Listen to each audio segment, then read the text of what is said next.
Hi, hi! Alam niyo mga kabilas, mayroon lang akong nakitang post sa social media na kailangan ko rin magbigay ng aking opinion.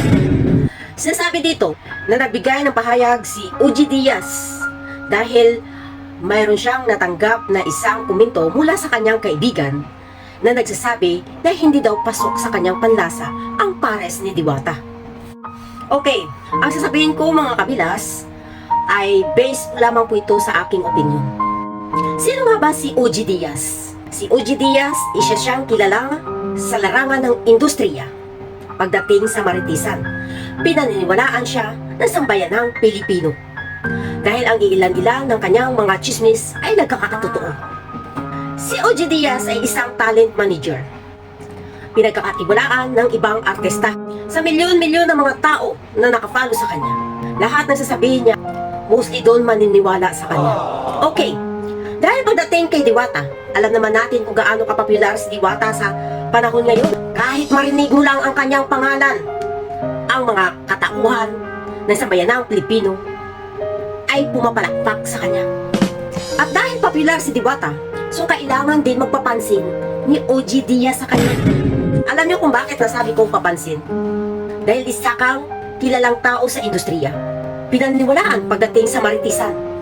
At dahil popular si Diwata, kailangan mong magsalita nang sa ganon, mapansin ka rin ng mga nakafollow kay Diwata at humahanga. Kasi ganyan yung mga tao, mga kabilas, na hindi pa nakukontento kung anong meron sila. At gusto pa rin nila makihati sa bawat grasya na natatamasa ng iba. At dahil gusto mo rin magpapansin at magiging maalingaw-ngaw ang iyong pangalan sa social media, nagbigay ka ng komento na makakasira sa kanya. Alam naman natin na maraming basher si Diwata sa simula't simula pa lang na pagsimula niya ng kanyang parisan. At dahil sa larangan ng social media, nadami lang naman ang iyong followers o tagahanga kapag marami kang bashers. Oo, ang ilan-ilan doon maniniwala sa sinabi ni OG Diaz.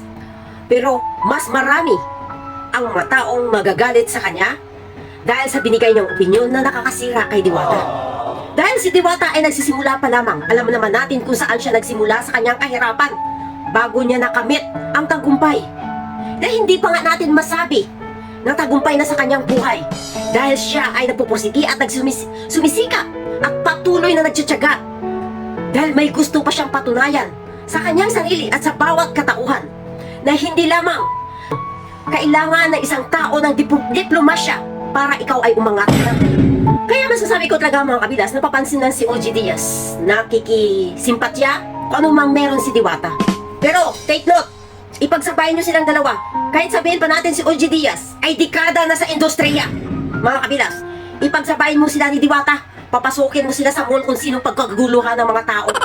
Palakarin mo sila sa daan kung sino isigaw ng mga sambayanang Pilipino. Oo, sabayin natin. Walang-wala pa si Diwata sa kayamanan ni OG Diaz.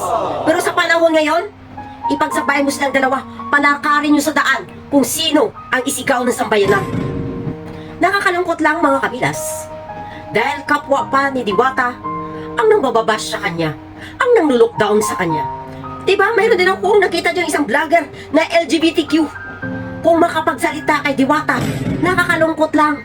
Dahil kapwa pa nila ang binabash nila na dapat sana tulungan nila kung paano umangat para sa ganon ay kasama sila sa paghanga ng sambayanang Pilipino sa katulad nila mga LGBTQ na nagsusumikap at naghahanap buhay ng marangal para umangat.